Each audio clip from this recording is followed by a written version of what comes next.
नमस्कार दोस्तों। एक बार फिर से स्वागत है आपका हमारे हॉरर पॉडकास्ट शो पे, जहां पर हम लोग सुनते हैं एक से बढ़कर एक सच्ची घटना पर आधारित डरावनी कहानियां। जो आज की हमारी कहानी है वह है एक भूतिया हॉस्टल की, जिसमें कुछ दोस्तों के साथ क्या होता है इसको जानने के लिए आपको पूरी कहानी सुननी पड़ेगी। लेकिन उससे पहले इस छोटे से चैनल का छोटा सा रिक्वेस्ट, 50 लाइक और 20 कमेंट्स का टारगेट। साथ ही में आप मुझे कमेंट बॉक्स में ज़रूर बताइएगा कि आप इस वीडियो को किस शहर से देख रहे हैं। तो चलिए देर न करते हुए कहानी को स्टार्ट करते हैं और अंत तक बने रहिएगा, क्योंकि कहानी बहुत ही अच्छी है। आपको सुन के मज़ा ही आ जाने वाला है। तो कहानी की शुरुआत होती है। रामगढ़ की कहानी है ये। एक ऐसा शहर जो अपनी सुंदरता और शांत वातावरण के लिए मशहूर था। यहाँ का बड़ा कॉलेज नई पीढ़ी के छात्रों के लिए सपनों का केंद्र था।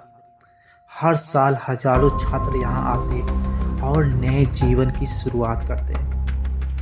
इन्हीं छात्रों में 5 दोस्त रोहित, आदित्य, सुमित, पायल और नेहा भी थे। शहर में पहुंचने के बाद ये पांचों दोस्त एक सस्ता होटल, या यूं कहें एक सस्ता हॉस्टल ढूंढने लगते हैं। कई जगहों पर उन्होंने कोशिश की, लेकिन या तो किराया ज़्यादा था या फिर जगह नहीं थी। आखिरकार किसी ने उन्हें शहर के एक कोने में पुराने हॉस्टल का नाम बताया, और उस हॉस्टल का नाम था अंजना हॉस्टल।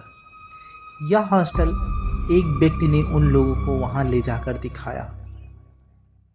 जब वह व्यक्ति उन दोस्तों को यह होटल दिखा रहा था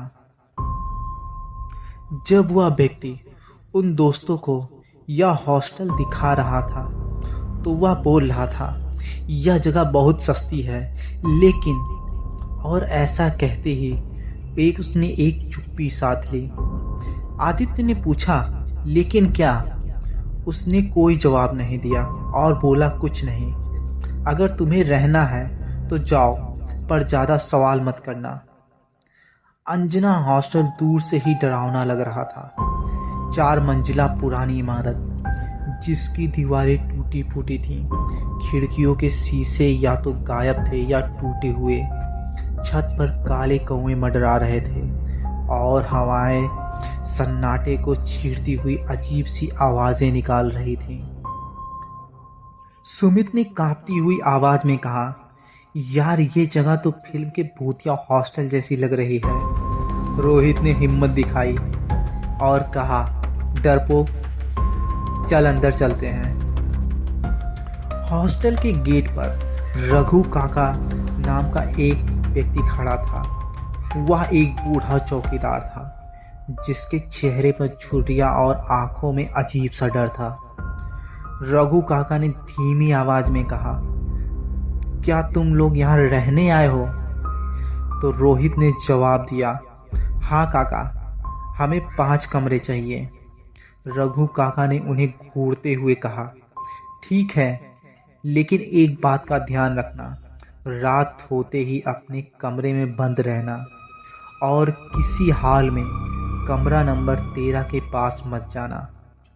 आदित्य ने मजाकिया लहजे में पूछा, कमरा नंबर 13, वहाँ क्या है?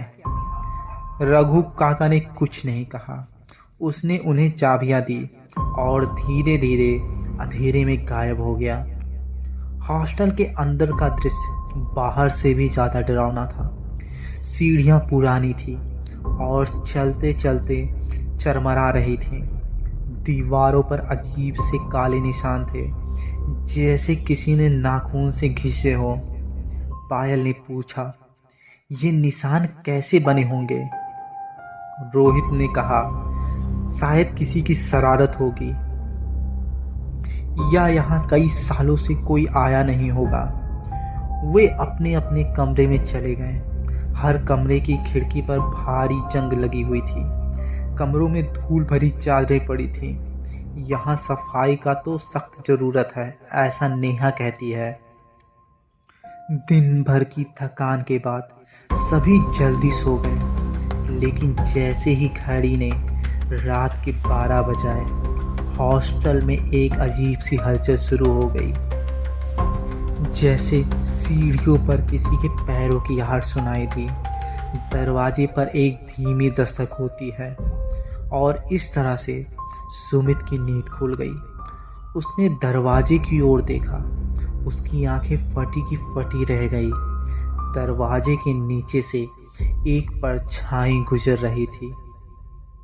सुमित ने कांपते हाथों से रोहित को जगाने की कोशिश करने लगा। और रोहित, उठो यार, यहाँ कुछ गड़बड़ है।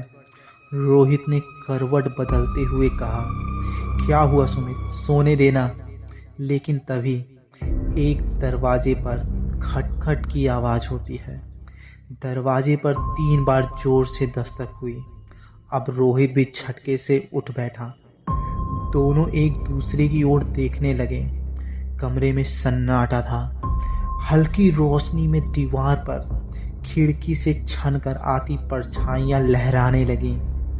रोहित ने कांपती आवाज में कहा, कौन है बाहर वहां पे? लेकिन वहां से कोई जवाब नहीं आता है। सुमित ने डरते हुए दरवाजे की ओर देखा। दस्तक बंद हो चुकी थी, लेकिन तभी कमरे में रखे पुराने शीशे के पास से एक धीमी सी हंसी गूंज जाती है। यह होते ही दोनों धीरे धीरे शीशे की ओर देखते हैं। रोशनी की वजह से शीशे में हल्की परछाई दिख रही थी, लेकिन यह किसी इंसान की परछाई नहीं थी। वह थी बिखरे बाल, चेहरा विकृत और आंखें जलती हुई। अब सुमित की आवाज घुटने लगी थी और वह कहता है, यह क्या है? शीशे पर एक खरोच के निशान बनने लगे। 3 लंबे नाखूनों से खींची गई लकीरें दिख रही थीं उन दोनों को साफ साफ। रोहित ने हिम्मत दिखाते हुए अपनी चप्पल उठाई और शीशे पर फेंकी। शीशा जोर से झंझनाता हुआ उठा और आवाज थम गई, लेकिन उसके पीछे हल्का सा खून जैसा निशान रह गया। अब सुमित कहता है, हमें पागल नहीं होना है या कुछ भी हो, हमें सुबह तक कमरे में बंद रहना होगा। वहीं दूसरी ओर नेहा और पायल अपने कमरे में सो रही थी। अचानक पायल को लगा कि कमरे में कोई खड़ा है। उसने आंख खोल कर देखा। कमरे की खिड़की के पास एक साया था, जो दिखने में लंबी आकृति और उसके बाल हवा में लहराते हुए दिख रहे थे। साया धीरे धीरे उनकी ओर बढ़ने लगा। उसकी हरकतें अजीब सी थी, जैसे किसी कठपुतली को कोई खींच रहा हो। अब नेहा जल्दी से पायल को उठाने लगती है। नेहा ने आंखें खोली और साया देखकर उसकी चीख निकल गई और एक डरते हुए आवाज में कहती है, कौन हो तुम? लेकिन साया कुछ नहीं बोला। और अचानक से उस साये ने अपना सिर मोड़कर कमरे के कोने की ओर इशारा किया। कोने में अंधेरा था, लेकिन अब वहां से भी एक भयानक हंसी सुनाई देने लगी और वह कह रही थी, तुम बच नहीं सकती। और तभी खिड़की का शीशा टूटते हुए जोर से चटका। तेज हवा का झोंका कमरे में आया और दोनों लड़कियां डर के मारे बिस्तर के कोने में सिकुड़ गई। अब रात और गहराती जा रही थी। गलियारों में सन्नाटा था, लेकिन हल्के हल्के पैरों की आहट हर कोने से आ रही थी। इसी बीच हॉस्टल के कमरा नंबर 13 का दरवाज़ा एक अजीब सी आवाज़ करते हुए धीरे धीरे खुद ब खुद खुलने लगा। दरवाजे के नीचे से एक अंधेरी परछाई बाहर रेंगते हुए दिखाई दी और जब दरवाज़ा पूरी तरह से खुला तो उसके अंदर से एक काली विकृति आकृति बाहर निकलती है। उसकी चाल धीरे धीरे थी, जैसे वह कुछ ढूंढ रही हो। तभी उसकी एक भयानक आवाज पूरे हॉस्टल में गूंजने लगती है और वह कहती है, तुम बचकर कहाँ जाओगे, यही रहना होगा। रात के आखिरी पहर में रघु काका, जो नीचे गार्ड रूम में बैठे थे, अचानक पूरी तरह कांपने लगे। उन्हें फिर वही आवाजें सुनाई देने लगी और वह आवाज कह रही थी, तुम फिर से नए मेहमान ले आए रघु। रघु काका ने कांपते हाथों से भगवान की मूर्ति पकड़ी और बड़बड़ाने लगे। तभी अचानक गार्ड रूम की लाइट बंद हो गई। अंधेरे में रघु काका की घुटी हुई चीखें गूंज उठी। इधर रोहित, सुमित, पायल, नेहा और आदित्य पूरी रात जागते रहे। हर थोड़ी देर में कहीं ना कहीं हलचल होती रही। कहीं खिड़कियां हिलती तो दरवाजे पर दस्तक होती, और तो और कहीं ना कहीं किसी न किसी कोने से एक अजीब सी भयानक हंसी उनको सुनाई दे रही थी। कुछ समय बाद सुबह की पहली किरणों के साथ सब कुछ शांत हो गया। आदित्य ने घबराते हुए कहा, क्या ये एक सपना था? और उधर रोहित ने एक दृढ़ आवाज में कहा, नहीं यार, ये जगह सच में भूतिया है, हमें यहाँ से निकलना होगा। लेकिन उन्हें नहीं पता था कि यह आत्मा ने अपना खेल शुरू कर दिया है। हॉस्टल में सुबह तो हो चुकी थी, लेकिन उनके भीतर का माहौल मानो रात से भी अधिक भयावह हो चुका था। सूरज की पहली किरणें धीरे धीरे कक्षों में प्रवेश कर रही थीं, लेकिन डर की छाया अब भी हर दीवार, हर खिड़की, हर कोने में छिपी हुई थी। जैसे जैसे दिन चढ़ रहा था, दोस्तों का डर और गहरा होता जा रहा था। कमरा नंबर 13 के पास से एक अजीब सी गंध आ रही थी। हर कोई महसूस कर रहा था कि कुछ ठीक नहीं है, लेकिन कोई यह मानने को तैयार नहीं था कि वे जिनसे मिल रहे हैं वे कुछ सच्चे खतरे का सामना कर रहे हैं। सुमित और आदित्य ने तय किया कि आज वे हॉस्टल के बाहर निकलने का प्रयास करेंगे। देर शाम वे दोबारा बाहर निकलने की योजना बना रहे थे, लेकिन कुछ ही देर में एक और अजीब सी घटना घटी। आदित्य और सुमित कमरे में बैठे थे जब अचानक दरवाजे की घंटी बजने लगी। यह बहुत जोर से थी, जैसे कोई दरवाजे को धक्का देकर बजा रहा हो। सुमित ने कांपती आवाज में पूछा, क्या तुमने वो आवाज सुनी? आदित्य भी कांपते हुए खड़ा हुआ, हाँ, पर कोई बाहर नहीं है। तभी अचानक कमरे की बत्तियां बुझ गईं और चारों ओर घना अंधेरा छा गया। जैसे ही आदित्य और सुमित ने अपनी आंखें घुमाई, उन्होंने देखा कि कमरे के कोने से एक धुआं सा उठ रहा था। आदित्य ने घबराते हुए स्वर में कहा, यह क्या है? सुमित ने अंधेरे में अपनी आंखें घुमाई और तभी उसने देखा कि कोने से किसी मानव जैसी आकृति धीरे धीरे बाहर आ रही थी। यह आकृति बिल्कुल इंसान के जैसे दिख रही थी, लेकिन उसका चेहरा बहुत ही भयानक था। आंखें उसकी एकदम काली सी थी, मानो उसमें कोई रोशनी ही ना हो। आदित्य ने डरते हुए पूछा, कौन हो तुम? आकृति ने धीरे धीरे अपनी ओर बढ़ते हुए देखकर बहुत भयभीत हो चुका था। तभी उस साये के पीछे से एक आवाज आती है, तुम मेरे खेल में हिस्सा बन चुके हो, अब तुम यहाँ से बच नहीं पाओगे। तभी सुमित और आदित्य दोनों की चीखें गूंजी। अचानक एक भयंकर तूफान सा आया और कमरे के अंदर हवा की जोरदार लहरें शुरू हो गईं। दीवारों से चौंकाने वाली आवाज़ें आने लगीं। हर किसी तरह के भूतिया हमले का संकेत हो रहा था। आदित्य और सुमित को लगा जैसे उनकी हड्डियों का एक एक करके चूरमा बन जाएगा। एक अजीब सी सर्दी उनके शरीर में समा गई। दोनों तेजी से कमरे से बाहर दौड़े, लेकिन जैसे ही वे बाहर निकले उन्होंने देखा कि पूरे हॉस्टल में एक काले धुएं का एक धुंध सा छा गया है। इस बीच पायल और नेहा भी अपने कमरे में अकेले नहीं थी, वे खिड़की से बाहर देख रही थी। जब अचानक पायल ने कहा, नेहा देखो वहाँ कोई खड़ा है। नेहा ने खिड़की से बाहर झांका। एक लंबी कद वाली आकृति दूर खड़ी थी, जैसे वह उनका पीछा कर रही हो। पायल ने डरते हुए कहा, यह सब क्या है? यह हमारी आंखों का धोखा तो नहीं? नेहा ने हिम्मत दिखाते हुए कहा, नहीं, हमें इसको देखना होगा, चलो बाहर चलते हैं।